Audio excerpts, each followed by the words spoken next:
but we'll go ahead and get started in the meantime until he joins us.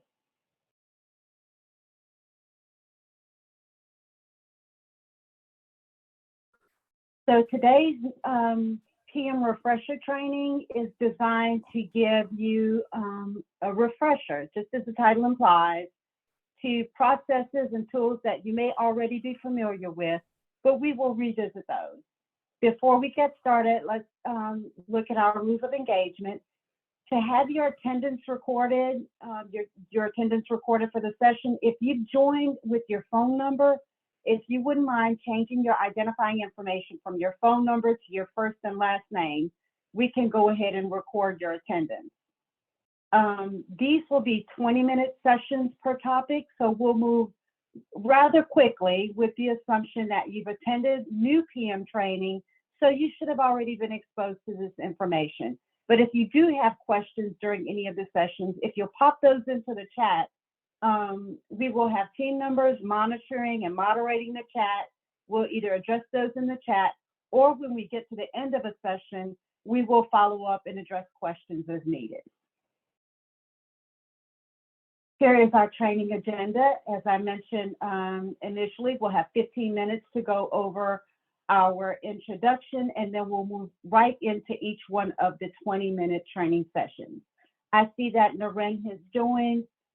So Naren, with that, I will turn it over to you.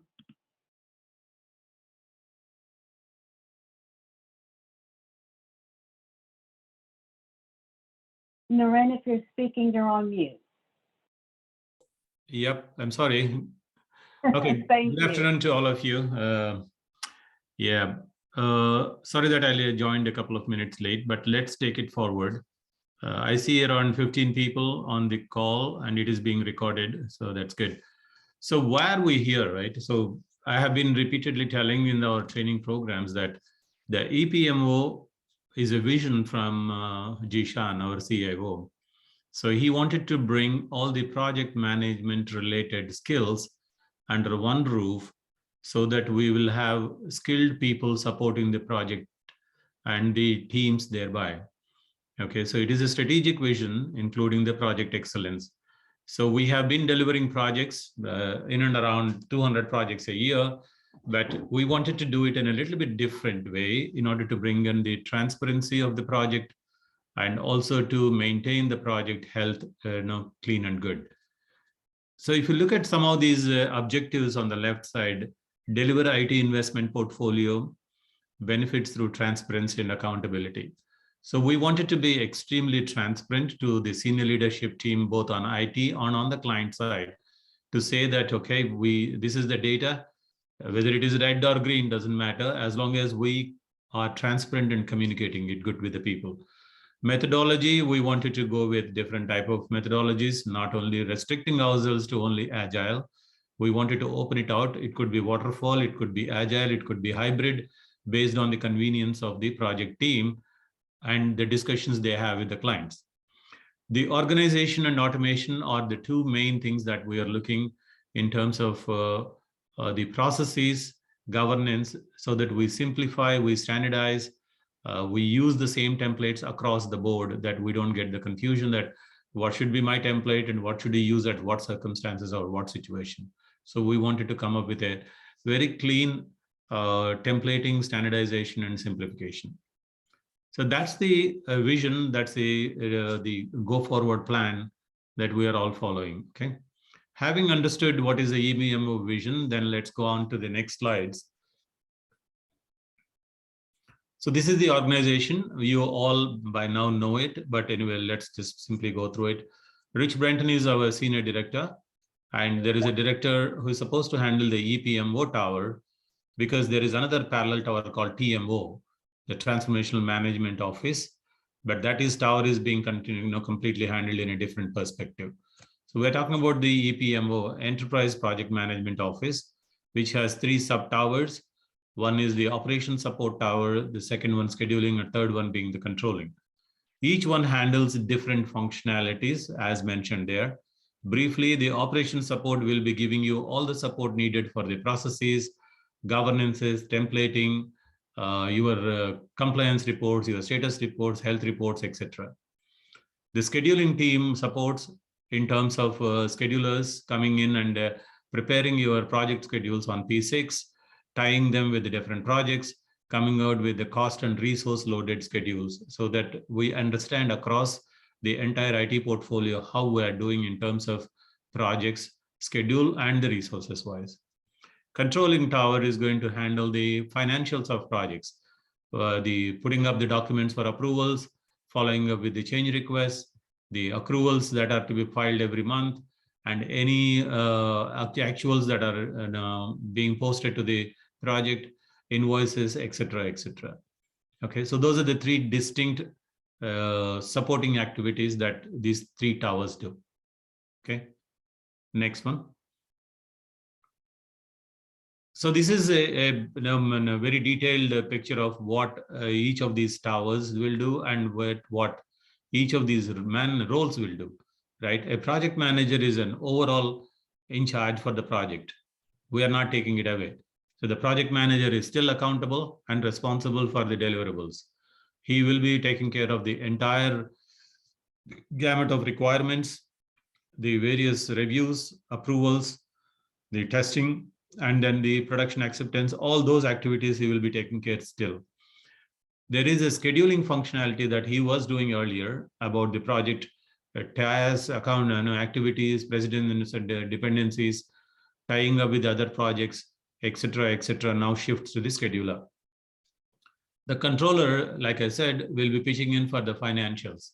So thereby you can see this is a good mix of specialized skills being brought to the table, right? Each one will focus on those specialized skills and they will be delivering as a team the transparency and the excellence that is required from the project perspective. Next one. So this is an indicative figure for you to understand how much the scheduler and the controllers would be costing for your project, right? All these resources are being selected on a skilled basis and then they are being provided to projects. So in order for you to understand how much each of these resources will cost you so that you can accommodate in your either cost estimates, if you're already in flight project, you go back to your sponsor for getting the additional funds required or an approval to use the risk and contingency. So this is the indicative figure that you can see starting from the bottom up. If you look at an informal, miscellaneous, gated, we will talk about these, the words formally gated, informally gated in a few seconds. But this is what is called small projects, blankets, over and over you do repeated work. So in that one, we don't expect too much of involvement from the scheduler or the controller. So we expect them around 2 hours a week. So it will be 4 hours in total. You will see around $400 a week per resource. Okay. Same thing when it goes up the ladder, the size of the project becomes bigger and bigger. Thereby the attention required or the activities to be performed by these schedulers and controllers keep increasing. So that is the reason why you see the involvement going up and also the cost burden on the project keeps going up. Like I said, if your project falls in any of these ranges, then you have to look to the right side and see what is going to be the approximate cost that you need to absorb. If you have the funds, excellent. If you don't have the funds, prepare the additional cost or the fund requirement, talk to your group product manager, then go up the chain to get the required approval. You need any assistance, let us know. We will be able to help you with the justification documents. Okay.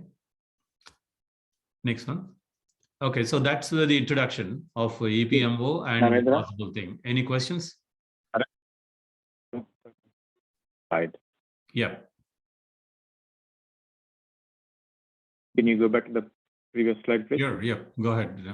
So you have the formal gated $1 million to 500K. Yeah. And the next one is 5 million to 1 million, right? Oh, you're going no, it is to the lower. Oh, okay. It is $500,000. Sorry. There is a dot missing. It is $500,000 to 1 million. Oh, okay. Thank you. So you raise it like this, right? It is 1 million to 5 millions, 5 millions to 15 millions. I think it is published swap. That's good. Thanks for that observation. Yeah. Okay, so moving on to the next level, right? So we are talking about the methodology that we wanted to follow, right? If people have been here for last 5-10 years, they know that we have had a journey of the methodologies. We started with project-based methodologies, then we slowly shifted into product model, where we started focusing on agile way of delivering the projects, right? So the vision we had at the time was to deliver the projects in an incremental way, so that there is a value proposition given to the end users in an incremental way, which is purely an agile way. But sometimes we found it difficult to construe a project which is more of a waterfall project into an agile methodology. So we were trying to fit it into an agile methodology. But having understood that pain point, I think Jishan gave us the direction that it should be more for the project team to select what methodology they want to adopt. So there should be a discussion between the project team and the client to understand exactly how much and what type of methodology should be used. Either it is oriented towards waterfall methodology, or it is to be agile methodology point of it, or it should be a hybrid model. Okay, we'll talk about a little bit more of them as we go by. But last year we came with a KPMG involved, and then they came out with a strategic shift in the methodology of it. Okay, not only you follow a particular waterfall or a agile methodology, but there is a project implementation process you have to follow. So that is called stage gate process. As you all know, in a waterfall, we start with planning, we design, then develop, test it, and deploy it, right? And so those are the 5-stage processes we follow, stages. But whereas SGP is a little bit refined process to follow the project life cycle. So when you go to the next slide, we will say that this is a framework that we understand, which is a little bit refined, an advanced version of the methodology that we have been following. You can see that there is a create concept. That is the first one, which is nothing but you have a discussion with your business, or they want to know you to deliver something. Okay, we'll pick up that concept, that requirements at a very high level, and start working with the concept. Second one, you start developing a business case.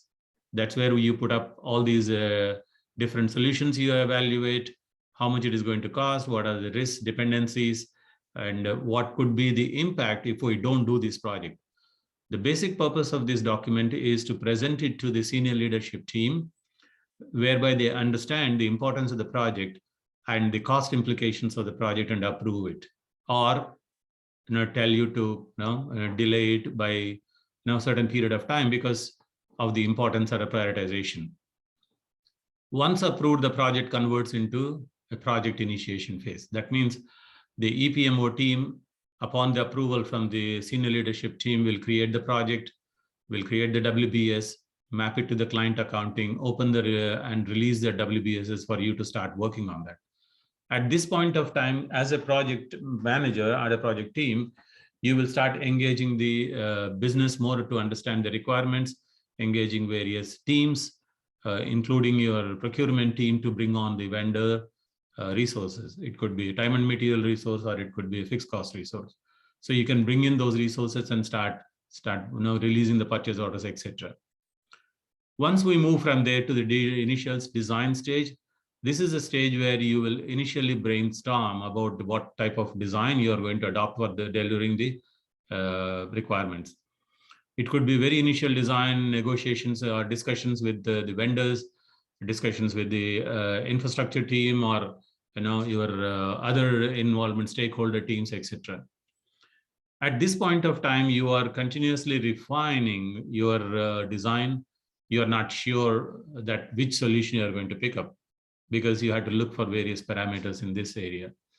Once you come up with a firm design, that would be the next stage, where you firm up the design, you have the functional requirement document, your technical design documents, you start reviewing it with the architectural team, integration team, security team, all those things happen.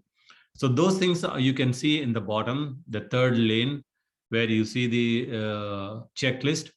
Those are the tasks that you will be performing under each of these phases, okay?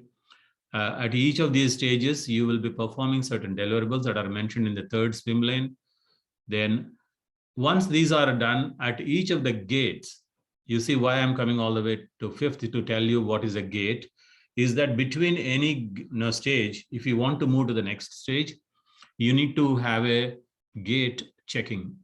Okay, you have to deliver certain deliverables at each of the gate, get an okay from EPMO team to move the stage to the next stage. Okay, there is a scorecard that you have to deliver at the gate, showing that, okay, you have delivered all these things, and this is what it is the project team has done. These are the documents reviewed, approved, and we have them all stored away in the project site or in the system that we specify, and we are good to go. Anything less than 100% is not accepted directly. You may have to get the deviations. But if you are 100% that you have delivered all the things okayed by the EPMO team, then you move on to the next stage.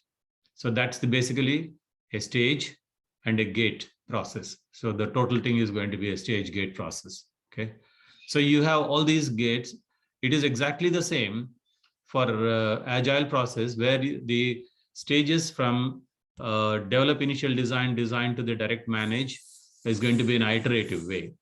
Okay, it's going to be like a smaller chunks of the user stories will be picked up into a sprint.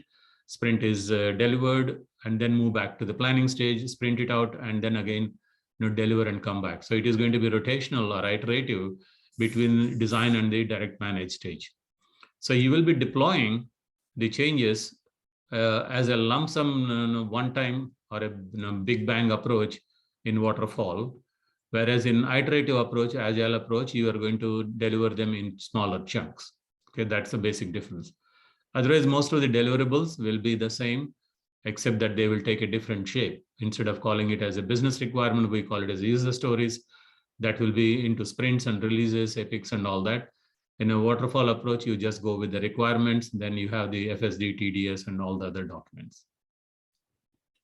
I'm running through very quickly because most of you might be aware of these things already because you're appearing again on this forum. But for the new ones, if you want to have additional details, please reach out to us. We will be able to direct you to the reference material. These are the different templates that are there on the EPMO SharePoint site.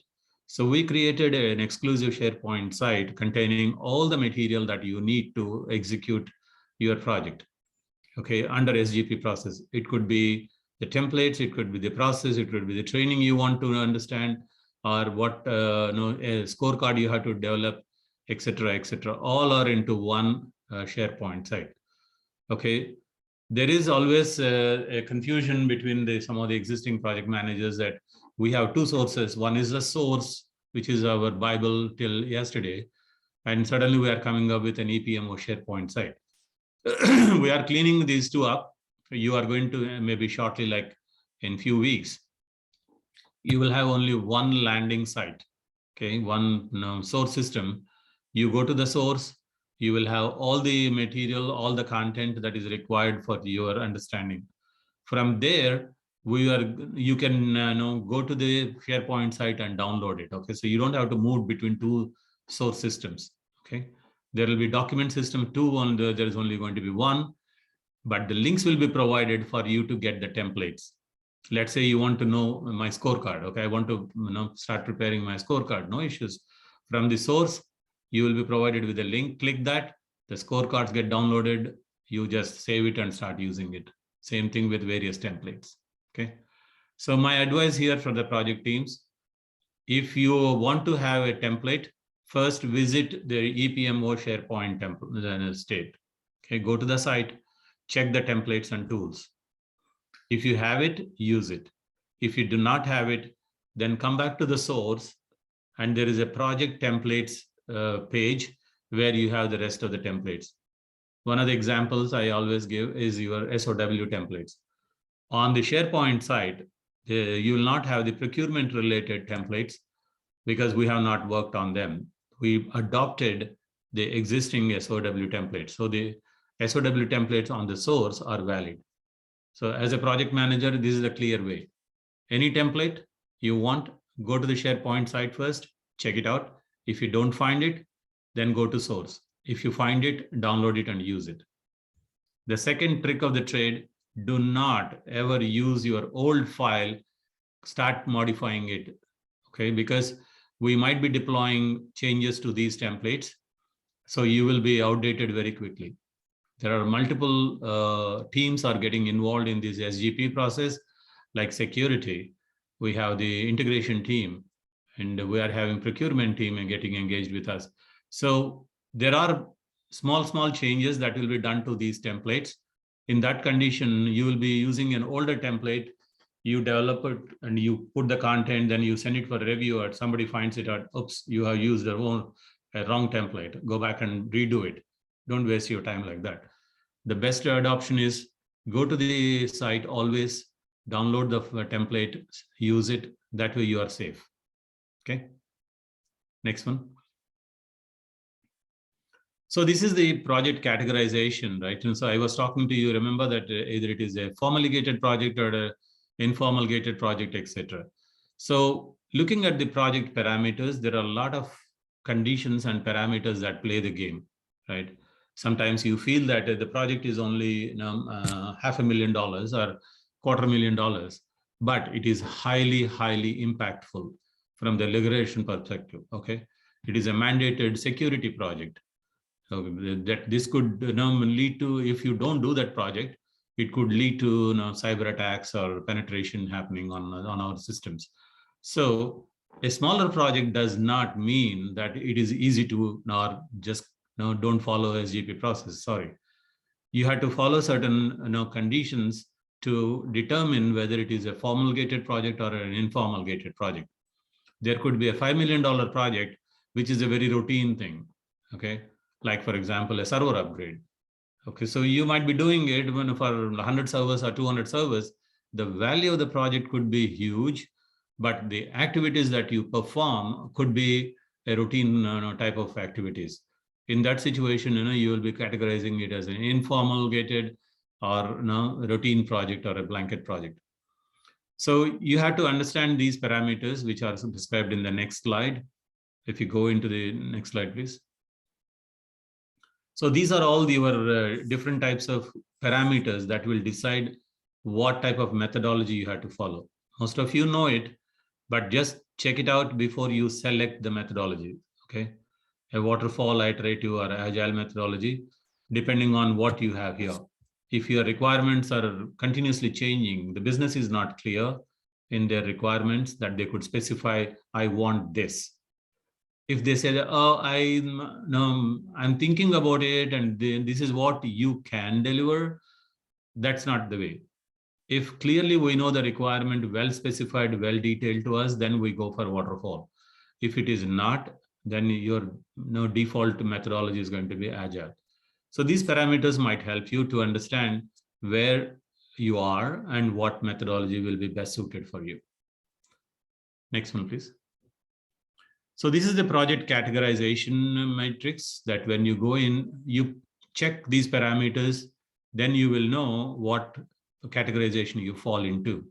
You see those, the number of parameters are listed on the first column, which are called the complexity attributes. You can see the financials definitely play a game. Don't mistake me when I said that if the project is $5 million, it can be an informal gated project. No. The first and foremost thing is look at your dollar value. That gives you almost 60 to 70% of the time what category you fall into. Then you look at the labor hours, whether there's a business unit that is impacted. You have the NERC, SIP related projects, security related projects, NBU related projects. They are all automatically, they are formal gated. They are highly regulated.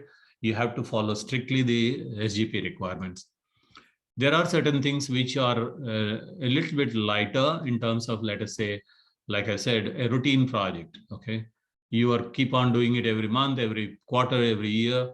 Then those things are generally categorized to the right of the book columns, annual routine effort.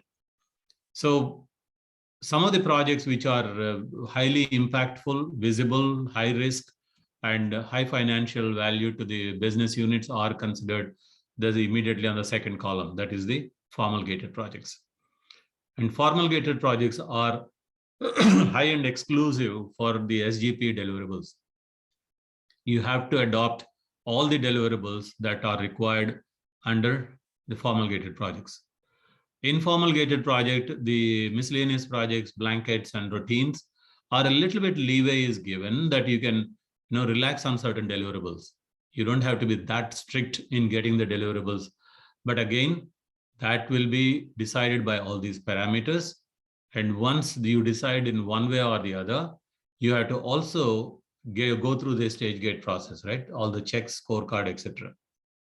Somewhere halfway through, security team, while reviewing your project, can always kick you into a formal gated project picture. Okay, they may say, no, sorry, the solution you are selecting is going to be highly regulated, highly scrutinized. So you cannot be an informal project. You have to go back to formal gated project. That means from that point onwards, the picture changes, right? You will be a lot stricter in following the formal gated. So as I said, it is not that you decide once and you are now going through the entire life cycle of that project with that methodology. It could happen, but it could also change. Okay.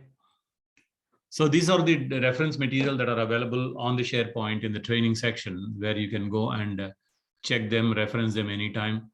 If you are not clear, we are always there for you to guide you through the process and make the best selection possible. Okay, next one, please. So this is the tailoring matrix, like I said, to identify what method you have to use it and what categorization you have to use it. So we spoke enough of this. So you can look at this material and understand what is what in your project. Most of the times, I would say 60 to 70% of the times, what you decide is correct if you look at the parameters properly. If you are confused, the best thing is to get the clarity first. Don't start off thinking that I assumed this, that's why I went with this methodology or with this categorization. Instead of that, get a firm picture of your project, have multiple discussions with your group product managers or your peers. Reach out to us anytime and get the clarity needed. Okay, next one. This is your tailoring categories. You see, these are all the deliverables that you have on the left side. And these are the formal gated and different types of categories, and what documents are applicable for different type of categories. As I said, formal gated project is extremely, extremely strict in terms of the deliverables. You see, almost every deliverable is applicable. Whereas when you move towards the right, you see some of these deliverables being relaxed, right? So that's how you can become a little bit relaxed on the as the movement happens on your project categorization from left to right. Okay. Read through this. Again, the help is with you. Anytime you want to, EPMO team should be able to guide you and to select the proper categorization. Next one. So putting into action, right? So we have been talking about the SGP framework, the stages, the gates, how to get through the gates. So the one thing that allows you to get through the gates is your scorecard, right?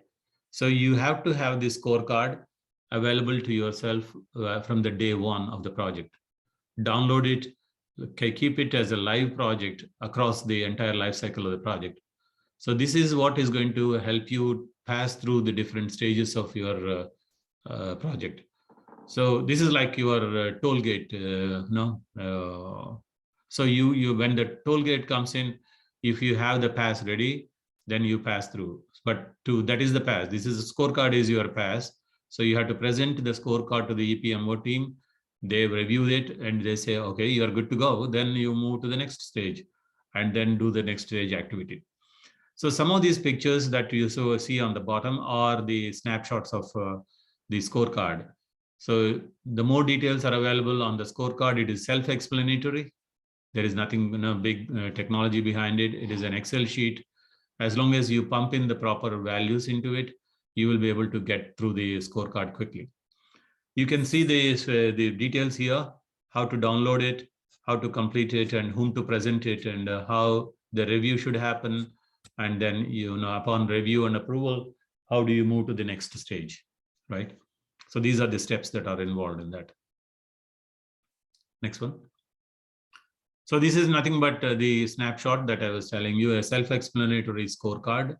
So go to it, just read through it. You will see a lot of hand-holding parameters here. This is a lot of material that you can just understand and put the score. You see these requirements here. At each of these stages, there are certain entries you have to make. The number of requirements, 13, and review, and so and so. So if your 13 requirements were completely approved, that automatically the blue colored line keeps changing the scoring. So you have to hit 100%.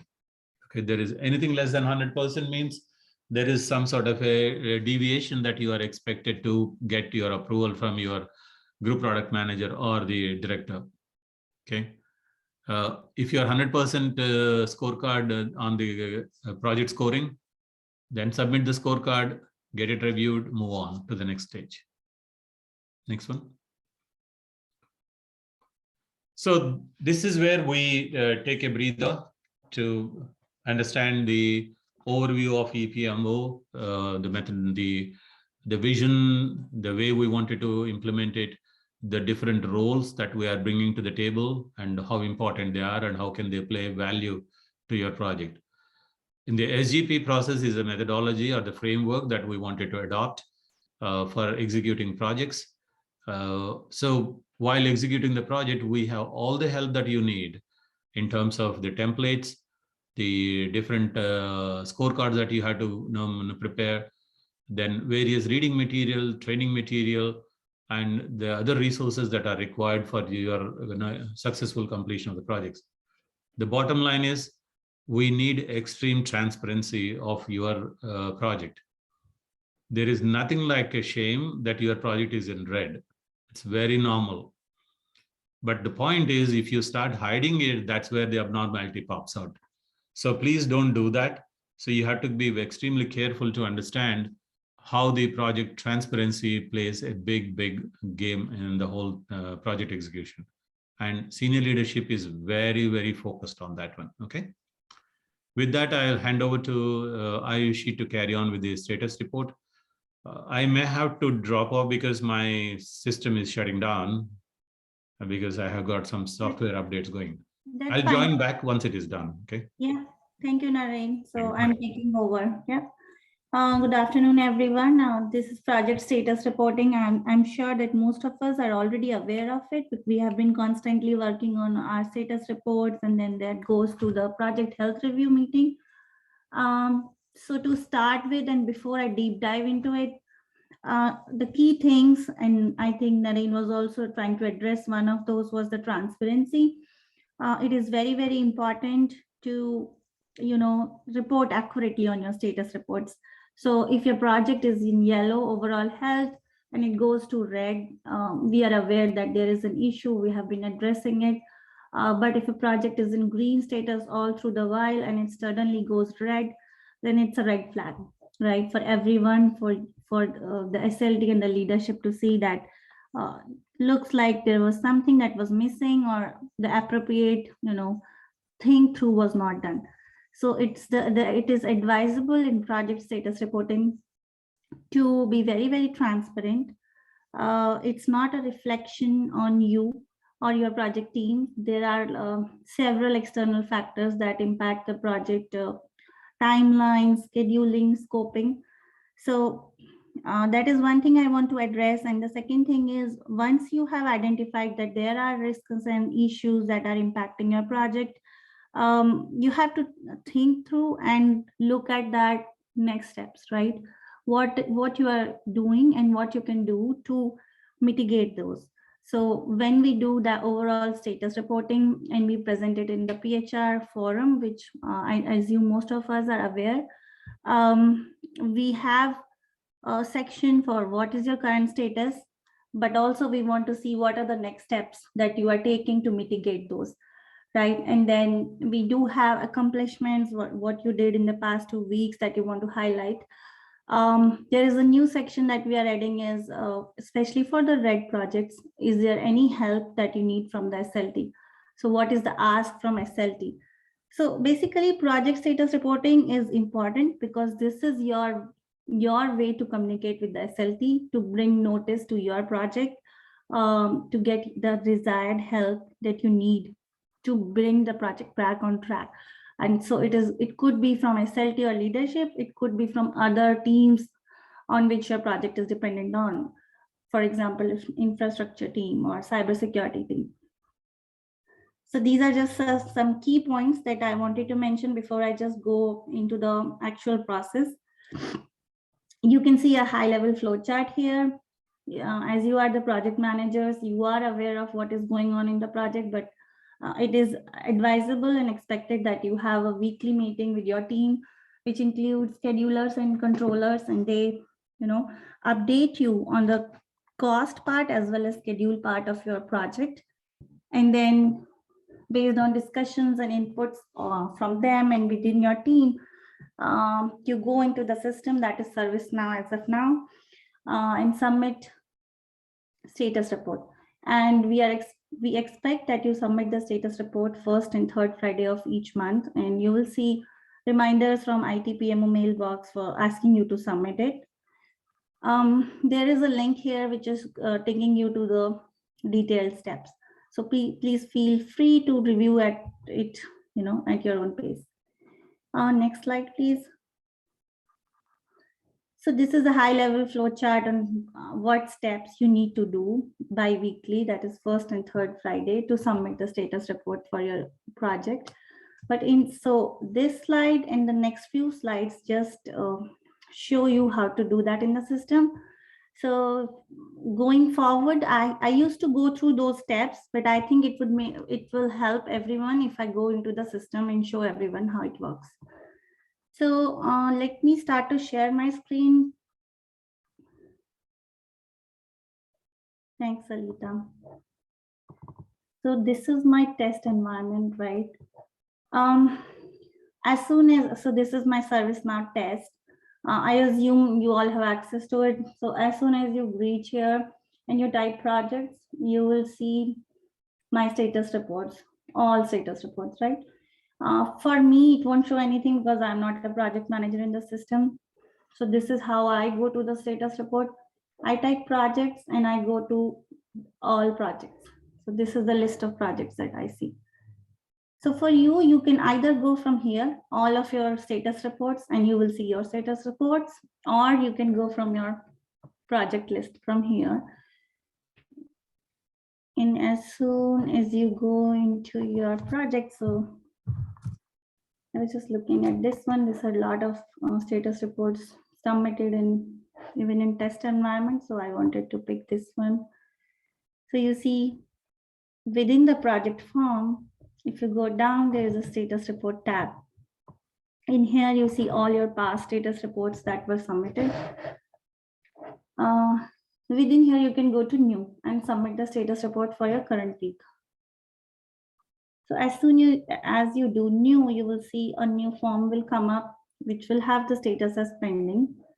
It will have all the details from your project form populated, a few of those, like the number and the description and the date. So make sure that it's showing you the current date, right? Now here are some sections that we expect you to fill, which is last week's achievement. And we have seen recently that there have been lot of details in these sections. So please try to be concise, no more than 2-3 bullets, because really this goes onto a deck and it's just 2 weeks of information. So try to be concise here. Once you go down, you will see other areas that you need to fill, right? So you can start, instead of filling the status, you may start from the scope, and there you see the drop down, right? You can select yellow, and you have to give the reason why the scope is yellow. I'm not entering comments, but we expect some level of detail on what caused it to be yellow and what are their next steps to correct it. You go to resources, let's say it's green. And within the deck, which I just moved on to this slide, but in the deck, there are guidelines on how to decide whether your project will be yellow or red. If there is chances that are greater than 50%, that any risk or issue will impact your project health, you are advised to keep it as yellow. If it's the probability is greater than 70%, then you are seeing that a PCR will be needed to, let's say, change the scope or the schedule or the cost, then you have to make it as red. So those are some guidelines that you can refer from the deck. Same way, let's say I have cost as green. Generally, in the case of green, you don't need comments, but if you are making it red or yellow, now my project is red, I have to give some comments and, tell about the next steps on mitigation. So this is how you have filled the individual indicators, and you follow the guidelines and you create the status report. Now your overall status is, if any of the individual indicators are yellow, then this will turn as yellow. If any of the individual indicator is red, like for example, in case of schedule, this was red, then this should be red. And here we expect you to give the reasoning of why this is red. What has been done, what you will be doing to correct it. There are other sections. I see last week's achievement for some reason is duplicated here, but yeah, you can put your next steps or key activities planned here. And once you do that, you can do save.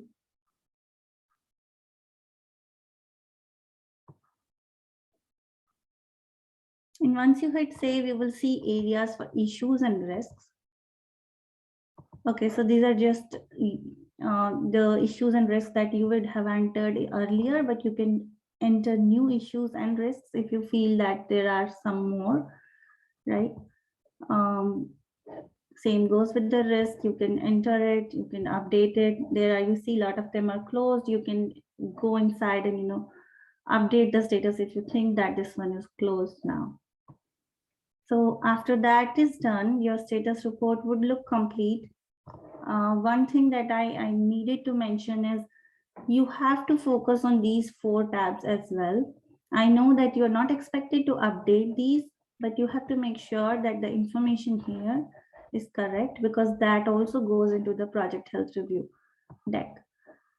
So you check the state, phase, SGP stage. You check the GPM and PM name. You check the dates, right, of the project, especially the committed delivery date, which goes onto the, onto the PHR meeting, and the financials, which are your actuals, your to-go forecast, and your EAC. Once you have captured everything here, you think it's good enough, it's clear, and it's concise, you can go and update it.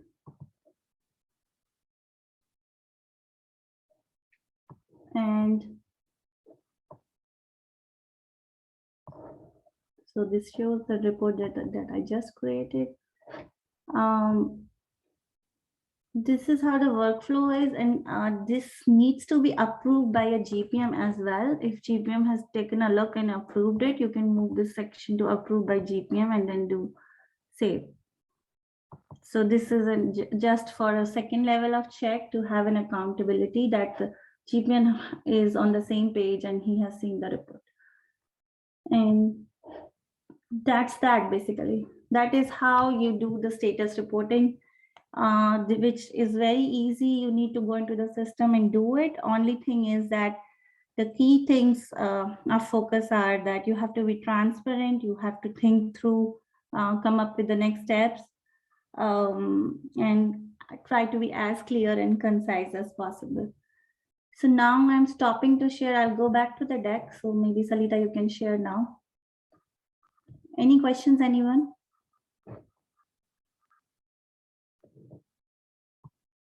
All right, thank you, Salita. So now that covers all our slides from 20 to 25 slide number, which they are covering the same steps that I showed you in the system. It's very important to please maintain the data quality as well, because sometimes the state phase, SGP phase, dates, those fields are not coming correctly to us, and we have to follow up with everyone to update it. And so there's a lot of data quality improvement that can still be done. So please continue to be on top of your status reports. Now the next few slides are project health review process. You can go next. Yeah, this is just a flow chart on how we extract the information. Mostly the meeting, which happens with Zishan and the SLT, is on the third Thursday of each month. This month it's coinciding with all hands meeting, so it's on Friday. I hope you all are on the invite. This flow chart is not to scare anyone. This is what EPMO does, and basically all you have to do is to submit it on time on the first Friday of the month. You will get a reminder. If you don't do it, you will get another reminder and you can submit it. If you are doing it late, it causes some hassle for us because we have to re-extract, but again, it will be helpful if you do it on time. Once we have all the status reports, we extract them, we review them. We have prep meetings with each one of you to see how well the notes are we able to understand how well the project is doing. And sometimes, like I said, individual indicators are green or yellow, but overall indicator is still green. So we have to, question, follow up with all of you for your committed delivery dates and your financials.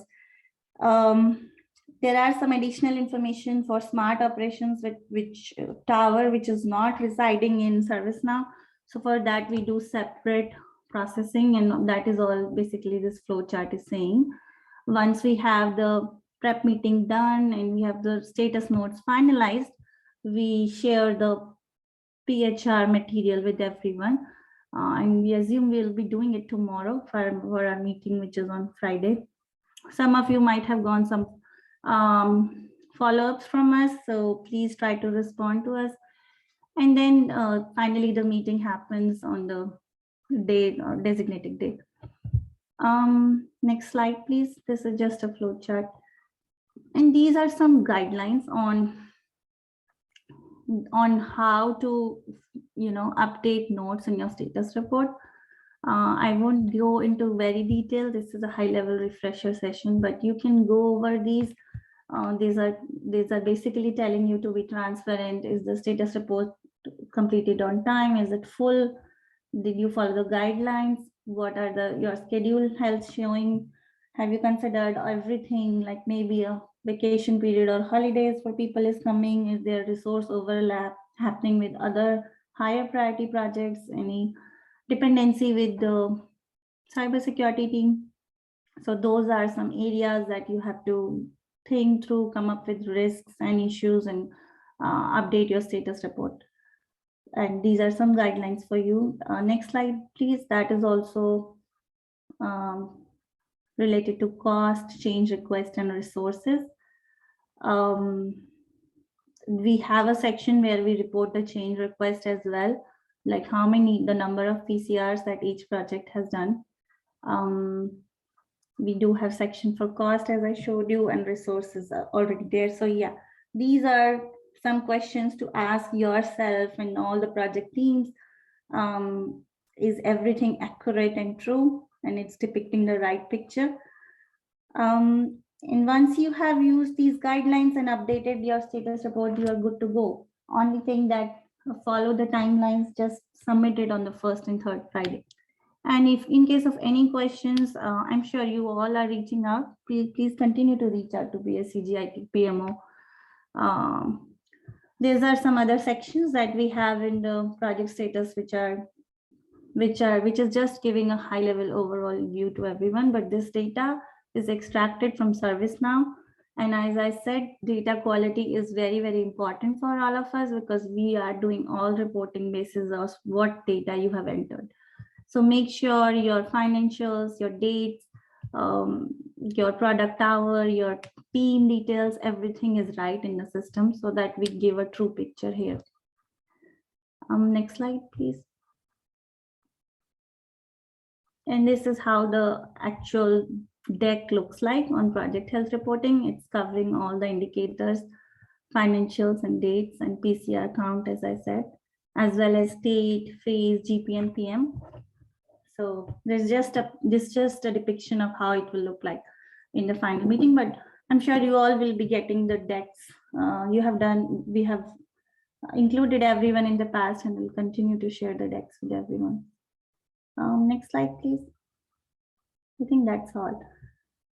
All right, so that's that about project status and project health reporting.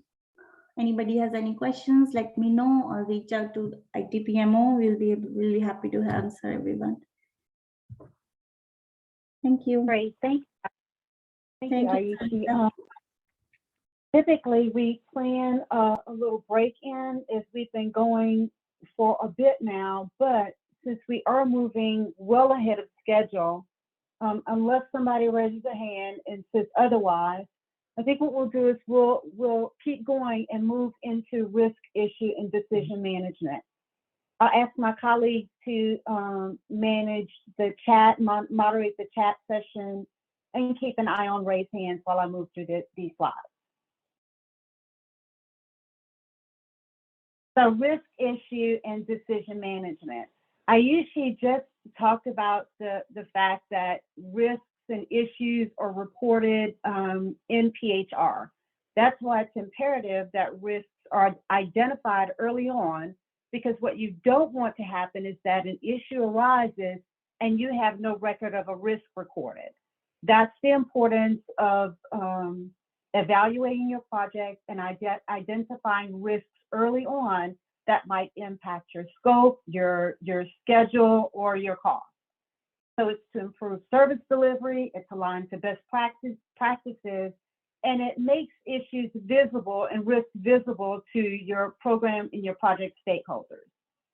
Since this is a refresh session, and everyone here, even if you're a new PM, you've attended new PM training. So we won't go through all of these definitions in detail, but at a high level, a risk is something, and here's just something bad that could happen to you. Well, a risk could be something positive as well. If a positive risk is realized and perhaps you recoup money in your budget, or you no longer need a resource that will cost your project money, that type of a change, even though it's positive, needs to be, your stakeholders need to be aware of that risk or issue. An issue is something that has occurred. Okay, it was a risk, but now it's actually been realized and now it's an issue. A decision item is some decision that has been made for your project. Perhaps you've decided on a different strategy, you've decided on a solution. This just documents those decisions and choices. And then again, I usually just talked about change requests, or PCRs, project change requests. It's any change to the project agreement, such as change in scope, schedule, cost, or resources. That's documented as a change request, which requires approval. So you've seen this stage gate process a few times today. This is the stage gate process and applying the risk management, risk analysis and management throughout the different stages. At the very first stage, and we'll look at waterfall, but you see it's reflected as well in the Agile process as well. In the create concept phase, this is when you have a project idea that you want to bring forward. At this stage, you would identify any high-level risk, and you would go ahead and initiate a risk register to record those risks. And at this point, it's a qualitative risk assessment, a high-level documentation, high-level risk. At this point, just to evaluate the initiative as you move into development. When you develop the business case, quantify that qualitative risk assessment for the risk, the high-level risk that you've identified. As you move into project initiation, you've got a yes, you're good to go.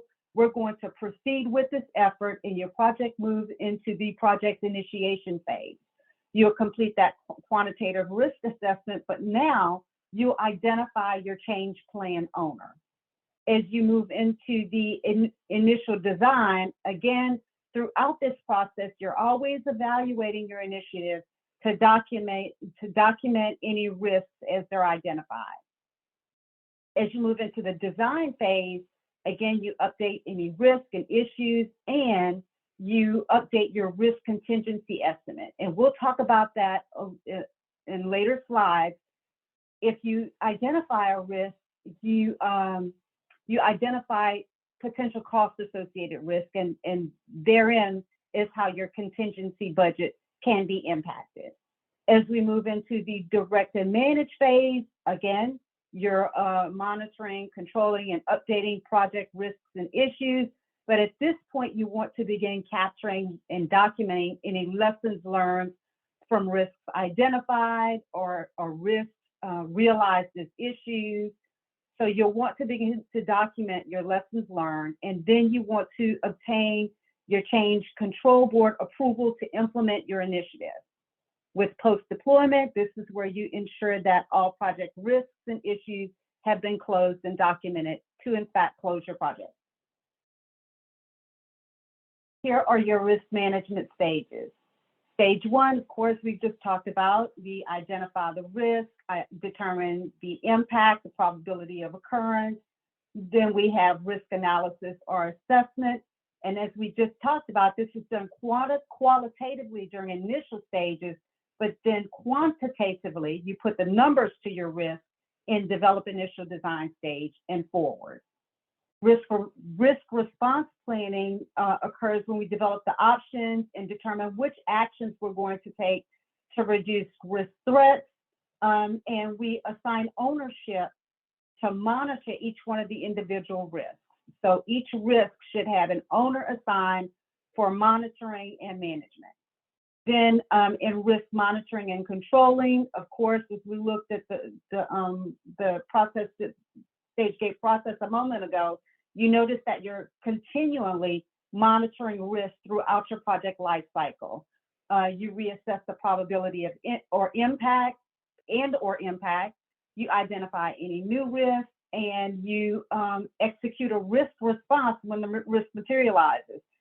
So you're being proactive in your planning. You've documented the risk, you've identified a plan for that risk, and if the risk materializes, you execute that risk response. Then you verify if the response was effective or efficient, and you make any adjustments as needed. Then at the very end, you close your risk, and there's a difference between closing a risk and closing a risk that's become an issue, that's been realized as an issue, and we'll look at that in a later slide. Here are the details related to risk identification. We won't read through this slide. It's really here. You've seen it before, and it's here for your reference. But the reason I kept it here is because there is a link to, and it's called, they call it here a cheat sheet, but it's really a reference document to help you prepare and facilitate your risk identification sessions.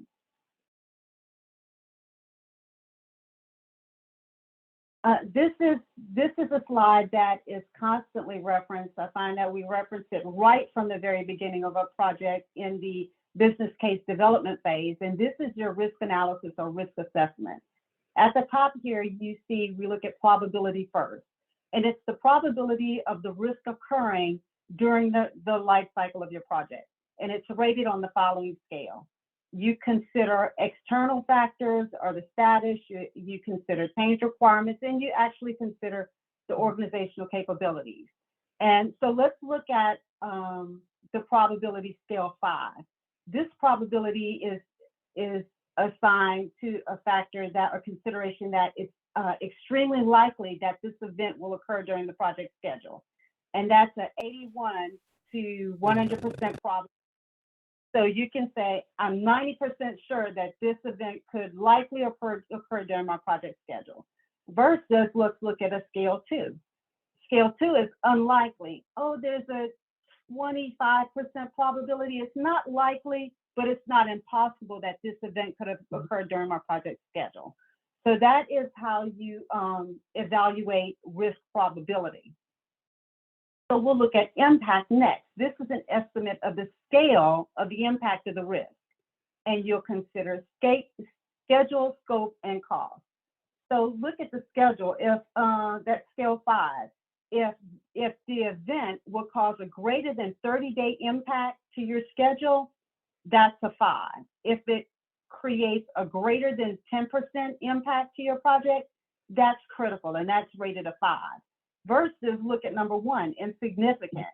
Yes, there is an impact to my schedule or a key milestone of your schedule, not your entire schedule, but a key milestone, and it has less than a 5-day impact. That's pretty insignificant, or it has a less than 1% impact to my budget. So you would rate that on a scale of a 1.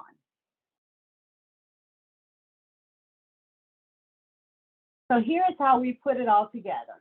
We look at the probability, and this is how you assess your risk. You rate it and you score the probability of the risk event. Then you score the impact of the risk event, and those 2 items then generate your risk index. And a risk index is the result of the calculation of probability times impact gives you your risk index. So for example, I've rated a risk event as highly likely. I've determined that this event is highly likely to occur during my project schedule. But I determined the impact is low. You say, well, yeah, it's highly likely, but if it does occur, the impact will be low. So 4 times 2 is 8. So my risk index is medium with a score of 8. So that's the risk assessment evaluation. And then you see below the probability impact matrix. If you look at the matrix on the left column, you see that perhaps you score your impact is perhaps a 3, medium. But then you go over and you say, you know, the probability of this occurring during the life cycle of my project. So I've rated the impact as a medium, and you know, I said I rate the likelihood that this event, a probability that this event would occur as a median. So here is where you land in your risk matrix.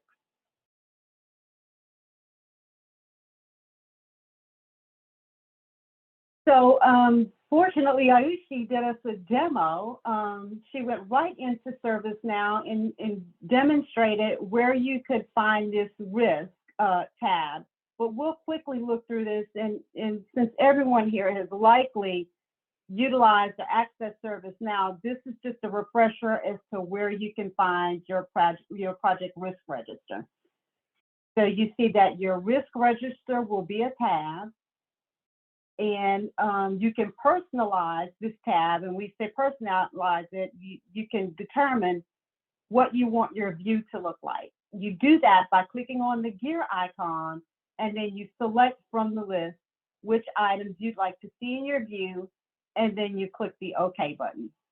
So that's how you can identify where your risk register is located, and you can personalize that risk register. And here we see, and again, Ayushi demonstrated this just a minute ago, but you see your risk tab here. This is the button you click to create a new risk, and you complete these forms to update your risk record, and working notes are captured here. You click the save button here to save the risk. Your risk register update frequency is noted here. If you have a risk that is that you've identified as a critical risk, you'll want to update that risk with daily, with specifying the status of that risk and any progress. But if a risk is evaluated and you've determined that it's a medium level risk, you'll want to provide weekly updates logging the status and the progress made. So this is some guidance around your RID register update frequency. This is your cost quantitative risk assessment. We'll do a whole segment on cost analysis in just a 20-minute segment to refresh everyone later on. But this is to note that at the develop initial stage, it's no longer a qualitative risk assessment, but here is where you conduct a cost quantitative risk assessment to evaluate the cost or the effect, financial effect of a risk on your initiative. So if your item is rated a 5 and it's an expected probability, between 81 to 100%. There is an update frequency for updating that risk and evaluating the cost impact of that risk. And this is using Monte Carlo analysis is used to perform the calculation to determine cost impact. So finally, we've moved through all of the phases, and now we need to talk about risk response. That's the process of defining the plan that, or the actions that you'll take should the risk materialize. It defines the symptoms, it defines the risk owner, and it lets the project team understand how they'll be able to detect that the risk has indeed materialized and that the risk response plan should be implemented. So there are several strategies here. You can choose to avoid the risk, and you have the definition here and some examples. You can transfer the risk, shifting it to a third party. You can mitigate the risk, or you can decide to accept the risk. All of these actions, the risk owner is required to actively assess the financial impact of all of the risks and document the strategy and the status. So here's where we come to risk closure.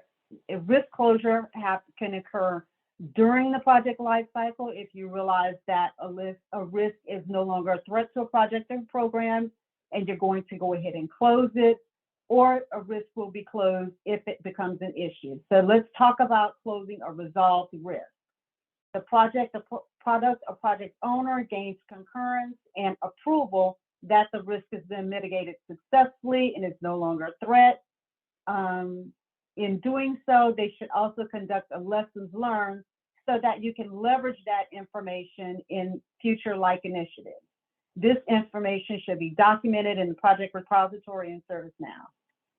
Closing a risk that becomes an issue. As soon as the risk is triggered and it becomes an issue, the risk owner assigned to manage that risk updates the RID register. For risks that are realized as issues, the risk owner is responsible for closing that risk and addressing all of the aspects of that risk, status, documentation, etc. Here are some guidelines. I won't read through all of these guidelines. You'll have this list of guidelines available to you in the document, but these are just some guidelines to help you manage RID items.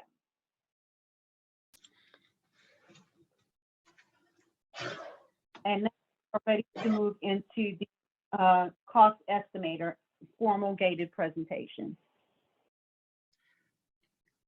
Naren, are you available? Okay. Or Yeah, so I guess Naren said that he would not be available, so I'm happy to kind of walk through this next part of the presentation.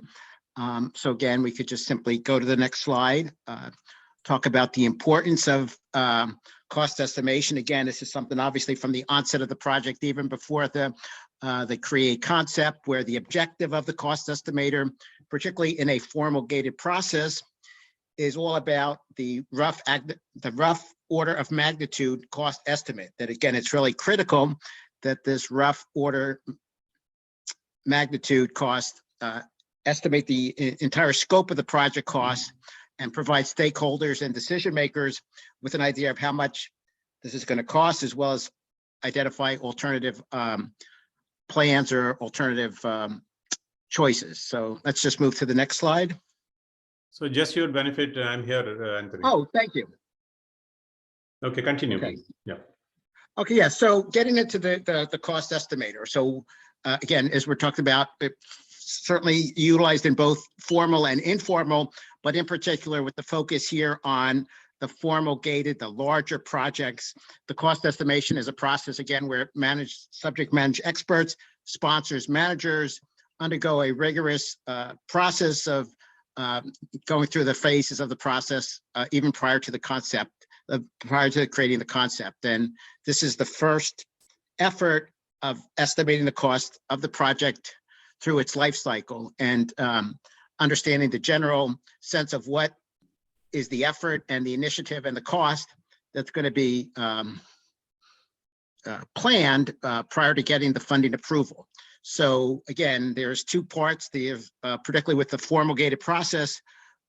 We have both on the SharePoint as well on the source, a very detailed template and file to walk people through the process of doing the cost estimation. There's a pre-built resource with rates and hours in the file that helps to determine the cost estimates. And some of the features in that file include, a visualizing of the total project cost, the effort, some of the preloaded rates for labor, and adjusting hours for work efforts, some of the baseline efforts, as well as tabs with instructions on how to go through the cost estimation. And again, this is, certainly with a focus on the larger projects that are formally gated, but also using it as well for the informal gated projects where perhaps a more of a lightweight estimate of the expenses that are needed for these projects. So without any other highlights, I don't know, Naren, did you want to share anything else at this point? No, keep going. That's good. Thank you. Yeah, so really that's, pretty much it. I mean, there's the templates out there, the resources to use the template to reach out during our office hours on Thursdays, or to reach out to the IPMO mailbox when and if there are ever issues that you wanted to talk about or work through your particular projects, and using both the general costs as well as anything specific to your project there where you might need some assistance or support to create your cost estimates. Okay, so just I want to add a couple of information points here. As you already aware that the projects are categorized in multiple categories, like as a formal gated project, informal gated project, blankets, routine, annual projects, and all that. So the hint here is for formal gated projects, you have to have this cost estimator tool that we have been talking about. So this is a very exclusive and exhaustive cost estimation template that contains a lot of parameters built into it, right? It's like it takes the pre-built effort hours, pre-built rates. It also contains the risk and the contingency percentages. It weighs you with reference to the dependencies, and it gives you the weighted calculations, which is missing in the other type of estimator tool that we have for the informal and smaller projects, right? So the informal gated template is a vanilla version of this template, which we have been using previously. So when you go to project templates, the source table, that where you will see both the templates are positioned there. So you can see the formal gated template, cost estimator, and the informal cost estimator too. So depending on the project categorization, you have to pick up the tool, the cost estimator, and work on it, okay? And the second thing is, when you are preparing this cost estimate, this becomes your fundamental document to come up with the effort and the cost estimate that flows into your business case document, okay? Because business case, when it is submitted for the senior leadership team in the BCCT, business case challenge team meetings, they will be looking at the cost estimates. And some of the justification or the substantiation comes from this cost estimated tool, okay? Again, the cost estimated tool is like a living document. It will be frozen at the time of each approval. Take, for example, at the BCCT level, you have some cost estimates that will be frozen at that level, but then it will start getting refined as you go through the project life cycle. Come to the design or the final development stage, somewhere you see that you need additional scope, additional time to deliver the things, and you need more dollars. So again, to prepare the justification document, you have to use the tool, refine the inputs, so you will get additional cost calculated, so you can use that as a supporting document, okay? So it's a very intuitive and also self-explanatory tool. So you may have to go through those tabs and understand each of the tab. When you need help or any assistance and clarity, just let us know, so we can have a quick session with you to go through that cost estimated tool, and then you can proceed from there onwards.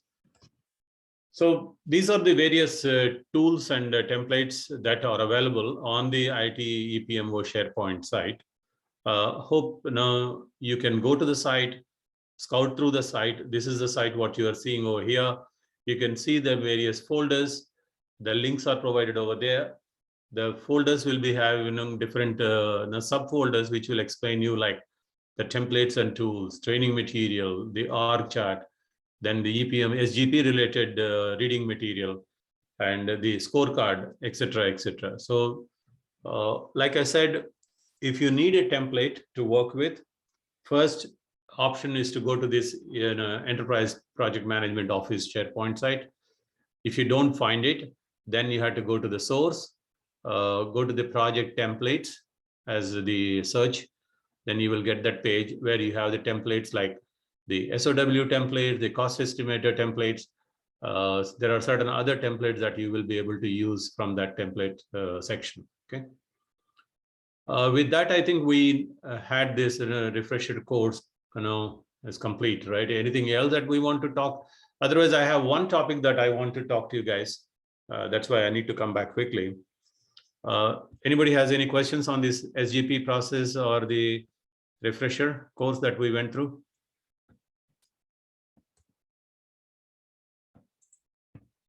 Okay, so let's go to the other topic that we are going to introduce you. Let me just pick up that particular file and then I'll share it with you.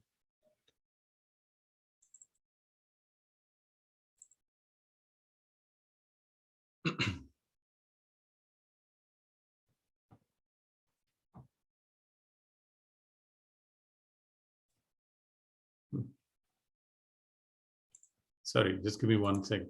Meanwhile, ask questions. If you have any questions, then we know we can answer you on that.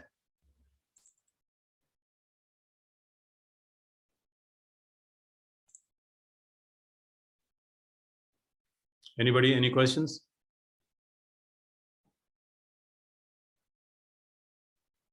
Okay, so then let me pick up that the file that I wanted.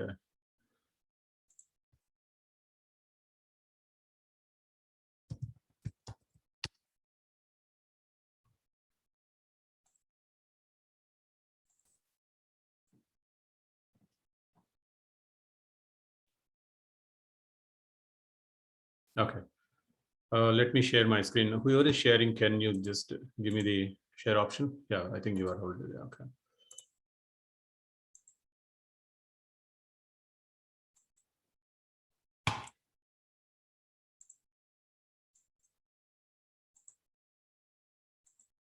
Okay, so the topic that is, I think this is the new topic which we have not spoken. This is going to come up in next few weeks, a topic what called record retention audit. Okay, so the basic idea of this is that there was an audit conducted last year by our PSEG internal audit team in Long Island. Okay, so the audit contains the scope of it is how we are retaining our electronic records. So the meaning of electronic record being anything that is generated in the form of electronic record. That means you're storing in the form of an email or as a file on a SharePoint site or as a system report, either on a personal laptop or on a cloud server, etc. So anything in the electronic format, they wanted to see that we are legally following the retention periods, right? There are certain rules and regulations that these electronic records need to be retained for certain amount of duration, like sometimes it is 3 years, sometimes 5 years, sometimes 7 years. After that, they need to be destroyed or archived according to the best practices that our RMG team has got. RMG stands for Record Management Group. This is an enterprise-wide group that formulates all these rules and regulations that everybody should follow for records retention.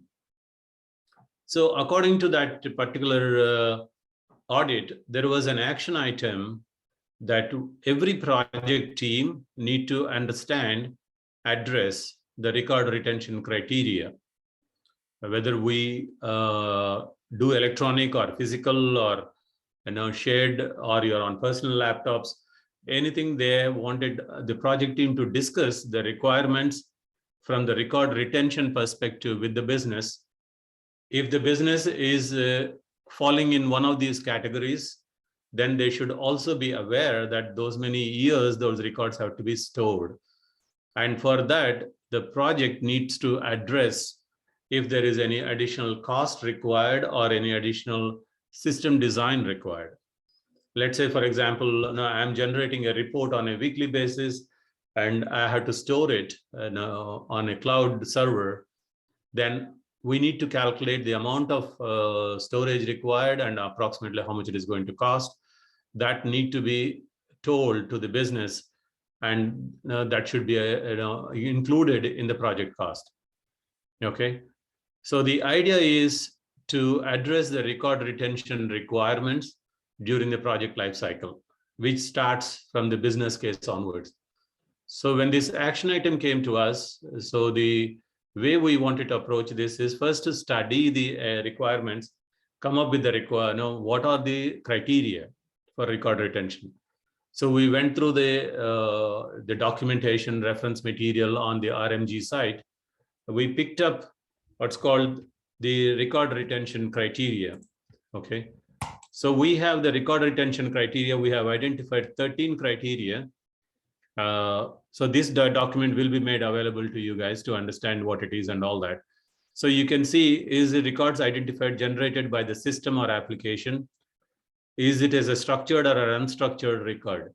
Structured record means that it is stored in a system, like in a database, or in a table format.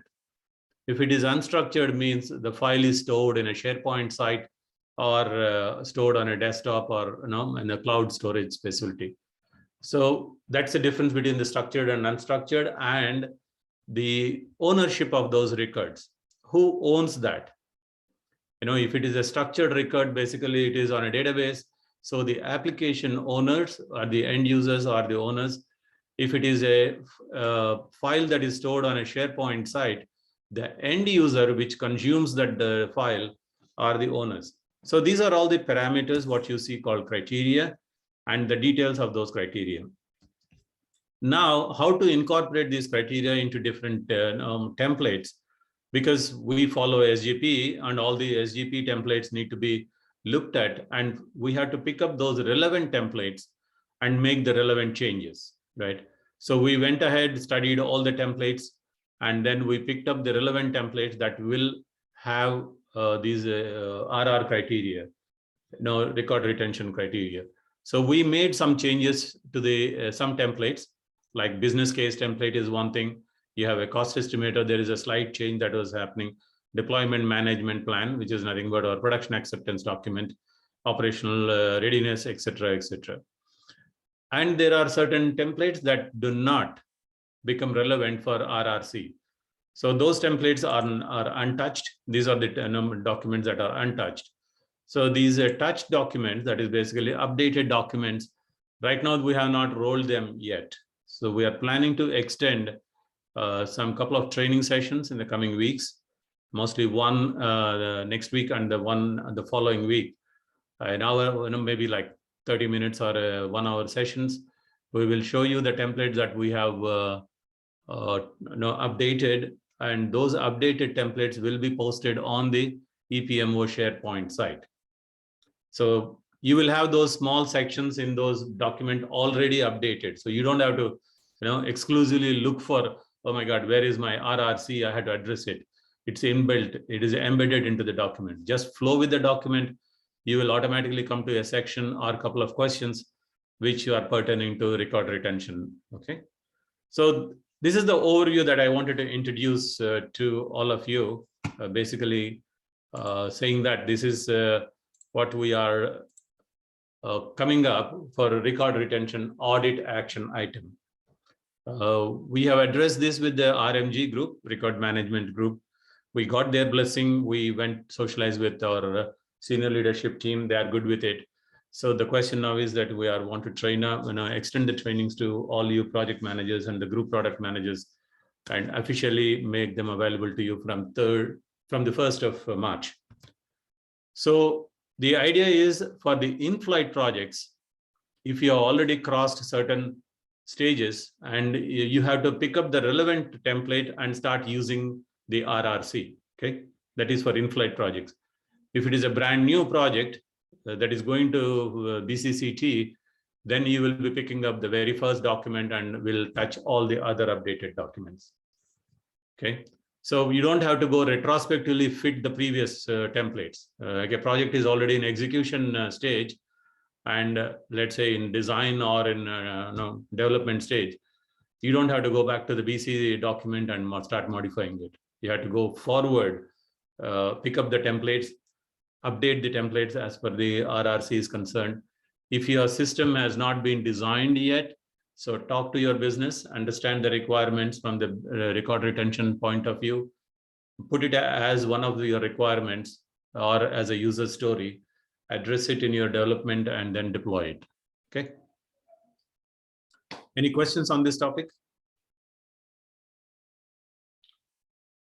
Okay, that's good. So that's the session for today. Any questions you have, you can reach out to offline to our EPMO team. We will be able to answer. If you need any guidance in working through any top templates, let us know. We can have some quick working sessions with you, okay? Anything else, EPMO team, that you want to share here with the project managers? No, Naren, thank you. Appreciate that. And thank you everyone for joining this afternoon. And we look forward to working with you. Please don't hesitate to reach out as needed. Have a great day. Guys, take care then. Have a good evening. Bye.